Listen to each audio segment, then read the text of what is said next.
ఇచ్చాడు అని చెప్పేసి ఆయన మీద ఒక పోస్టర్ కథనం రాయడం సాక్షిలో అది ఒక సంచలనం. ఆ తర్వాత వివేకానంద రెడ్డి గారికి రెండవ వివాహం ఉంది, వాళ్ళు చంపారు అని చెప్పి ఇంకొక కథనం, ఇంకొక సంచలనం. కాదు కూతురు అల్లుడు చంపారు అని చెప్పేసి చేయడం ఇంకొక సంచలనం.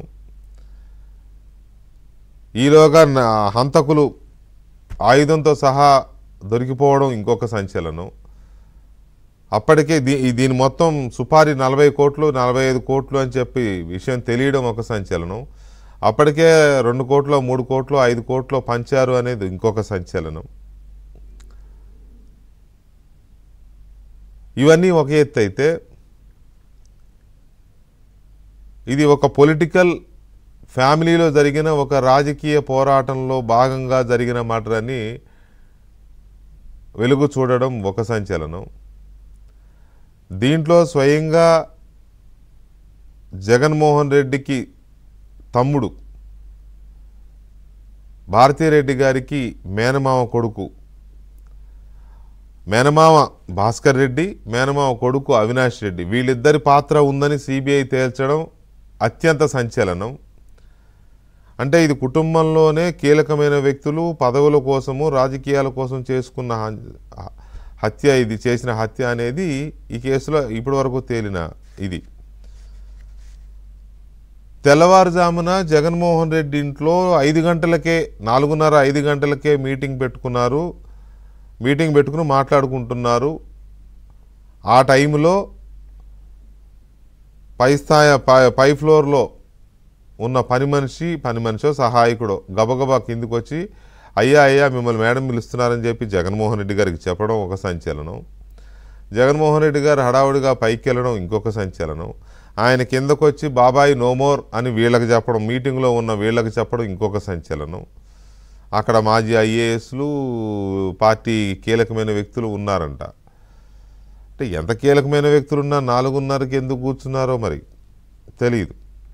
సరే ఓకే, కూర్చోవడం వాళ్ళ ఇష్టం, మనం ఎవరం కూర్చోవద్దనడానికి.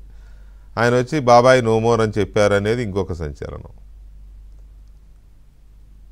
విచిత్రం ఏంటంటే సిబిఐ వాళ్ళు ఎవరిని ఇంకా ప్రశ్నించలా. ఒక్క మాజీ ఐఏఎస్ అధికారి అజయ్ రెడ్డి కల్లం, ఆయనను మాత్రమే అడిగారు 164. అవును, మాకు జగన్మోహన్ రెడ్డి పైకి వెళ్ళి వచ్చి చెప్పాడు బాబాయ్ నోమోర్ అని చెప్పి అన్నాడు అని చెప్పి ఆయన చెప్పాడని చెప్పి చెప్తున్నారు. మిగతా వాళ్ళని ఎవరిని చేసిన దాఖలా లేదు. సో ఇన్ని సంచలనాలు ఉన్నా కూడా ఇంకా సునీల్ యాదవ్ ఇంకేదో సంచలనం ఉంది. సంచలన అంశాలు ఒకటి కాదు, సంచలన అంశాలు ఇంకా చాలా ఉన్నాయి.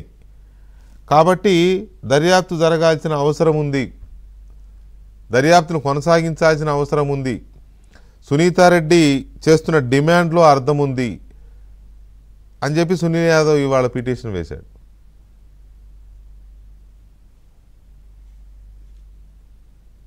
అత్యంత కీలకమైన అంశం ఏంటంటే ఈ పిటిషన్లో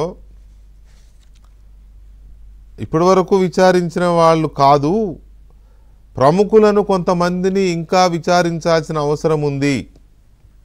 అందువలన ఈ దర్యాప్తు కొనసాగించాలని సునీల్ యాదవ్ వేసిన పిటిషన్. 2 పాయింట్లు గమనిస్తే సంచలన విషయాలు వెలుగు చూస్తాయి ఈ దర్యాప్తును కొనసాగిస్తే అనేది ఒకటైతే, ప్రముఖులను విచారించాల్సిన అవసరం ఉంది సిబిఐ, అందుకోసం ఈ దర్యాప్తును కొనసాగించాలి అనేది సునీల్ యాదవ్ వేసిన. ఎవరు ఆ ప్రముఖులు? సునీల్ యాదవ్ చెప్తున్నట్టుగా సిబిఐ ఆ ప్రముఖులను ఇంతవరకు ఎందుకు విచారించలేదు, లేదా సిబిఐకి ఎందుకు ఆ ప్రముఖుల విషయంలో అనుమానం రాలేదు అనేది ఒక అంశం. పోనీ ఈ సునీల్ యాదవ్ ఏమన్నా ఆషామాషి వ్యక్తి, అనామకుడు, ఏం తెలియని వ్యక్తి, ఏదో వేశాడు అట్లా అనుకోవడానికి. దీంట్లో A2 అక్యూజ్డ్ నంబర్ 2 అంటే సిబిఐ అత్యంత కీలకమైన నిందితుల జాబితాలో నంబర్ 2గా పెట్టిన ఒక వ్యక్తి. ఇంత కీలకమైన వ్యక్తి ఇంకా ప్రముఖులను విచారించాల్సి ఉంది అని చెప్తున్నాడు అంటే ఏదో ఉంది. పైగా వీళ్ళు ప్రాణాలకు తెగించి చెప్తున్నారు, వీళ్ళేమీ ఆషామాషిగా చెప్పడంలే. ప్రాణాలకు తెగించి వీళ్ళకి గొడ్డలు వస్తుందో తెలియదు, తుపాకి వస్తుందో తెలియదు వీళ్ళ మీదకి, ఇతను కావచ్చు, దస్తగిరి కావచ్చు, అయినా సరే తెగించి చెప్తున్నారు. కోర్టుకే చెప్తున్నారు ఇండైరెక్ట్గా డైరెక్టే. ప్రముఖులను విచారించాల్సిన అవసరం ఉందండి జడ్జి గారు, సిబిఐ దర్యాప్తు ఇక్కడితో ఆపేసే కుదరదు, కాబట్టి దర్యాప్తు చేయండి, ఆ ప్రముఖులు ఎవరో విచారించండి అని చెప్తున్నారు. అంటే ఆ ప్రముఖులను విచారించాలంటే ఆ ప్రముఖులు ఎవరో తెలియాలి కదా ముందు. ఆ ప్రముఖులు ఎవరో తెలియాలంటే మళ్ళీ వీళ్ళని విచారించాలి. మరి లేకపోతే ఇంతకుముందు విచారించినప్పుడు వీళ్ళెవరో చెప్పలేదా? ఇప్పుడు సునీల్ యాదవ్ ఇప్పుడెందుకు చెప్తున్నాడు ప్రముఖులను విచారించాల్సిన అవసరం ఉందని? ఇంతకుముందు సునీల్ యాదవ్ని విచారించినప్పుడు సిబిఐ వారు ఆ ప్రముఖుల గురించి సునీల్ యాదవ్ కానీ, దస్తగిరి కానీ, లేకపోతే దేవిరెడ్డి శివశంకర్ రెడ్డి కానీ, వైఎస్ భాస్కర్ రెడ్డి కానీ, వైఎస్ అవినాష్ రెడ్డి కానీ, ఇంకా సో వీళ్ళెవరూ చెప్పలేదా ఆ ప్రముఖులు? పోనీ ఆ ప్రముఖులు ఎవరో మనమైనా తెలుసుకోగలమా? ఏదో మనం ఊహించుకుంటున్నాం, పులివెందుల పూలంగళ్ళ నుంచి ప్రపంచవ్యాప్తంగా అందరూ ఊహించుకుంటున్నారు ప్రముఖ వ్యక్తులు ఎవరు అని. కానీ దానికి ఆధార సహితంగా తెలియాలి అని అంటే విచారణ జరగాలి. ఎందుకు ఆ విచారణ ఆ ప్రముఖులను విచారించకుండా ఎందుకు ఆగిపోయింది? ఆ తెల్లవారుజామున జగన్మోహన్ రెడ్డి ఇంట్లో సమావేశం జరిగినప్పుడు సమావేశంలో పాల్గొన్న 5-6 వ్యక్తుల విషయంలో ఎందుకు విచారణ జరగలేదు? తర్వాత ఉదయమే అక్కడికి వెళ్ళి గుండెపోటుతో చనిపోయాడని చెప్పిన విజయసాయిరెడ్డిని ఎందుకు విచారించలేదు?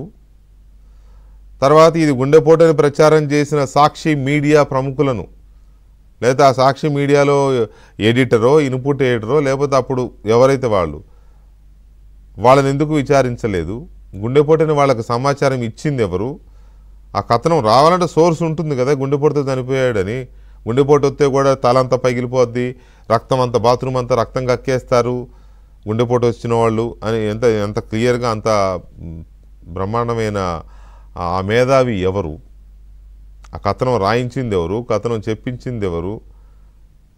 ఇది తెలియాలి కదా. సిబిఐ వాళ్ళ దాకా వెళ్ళిందా, వెళ్ళలేదా? వెళ్ళకపోతే ఎందుకు వెళ్ళలేదు? వెళితే అది బయటికి ఎందుకు చెప్పలేదు? సో ఇవన్నీ ఏంటి అసలు? ఇన్ని సంశయాలు ఇంకా మిగిలేందుకు ఉన్నాయి ఈ దర్యాప్తులో? అవినాష్ రెడ్డి విషయంలో ఆ బెయిల్ డ్రామా ఎందుకు జరిగింది? అక్కడికక్కడే ఎంత 2-3 మినిట్స్లోనే యాంటిసిపేటివ్ బెయిల్ వచ్చింది, అక్కడికక్కడే అరెస్ట్ చూపించేసి మళ్ళీ వదిలేశారు. కర్నూలులో ఎందుకు టచ్ చేయలేకపోయారు అవినాష్ రెడ్డిని? ఇవన్నీ చాలా అంశాలు ఉన్నాయి. కర్నూలు పోలీసులు ఎందుకు సిబిఐ విచారించలేదు? కర్నూలులో హాస్పిటల్ దగ్గర డ్రామా ఆడిన అవినాష్ రెడ్డిని విచారించడానికి వెళితే రానివ్వకుండా అడ్డుకున్న పోలీసు అధికారులు సిబిఐని అడ్డుకున్నారు. సిబిఐ ఈ దేశానికి అత్యంత ప్రతిష్టాత్మకమైన అత్యున్నతమైన దర్యాప్తు సంస్థ. అత్యున్నతమైన దర్యాప్తు సంస్థని ఆఫ్టర్ ఆల్ స్టేట్ పోలీస్ ఎందుకు అడ్డుకున్నది? ముప్పు తిప్పలు పెట్టారు, అయినా వెళ్ళనివ్వలేదు, చివరికి వెనక్కి తిరగాల్సి వచ్చింది. మరి అప్పుడు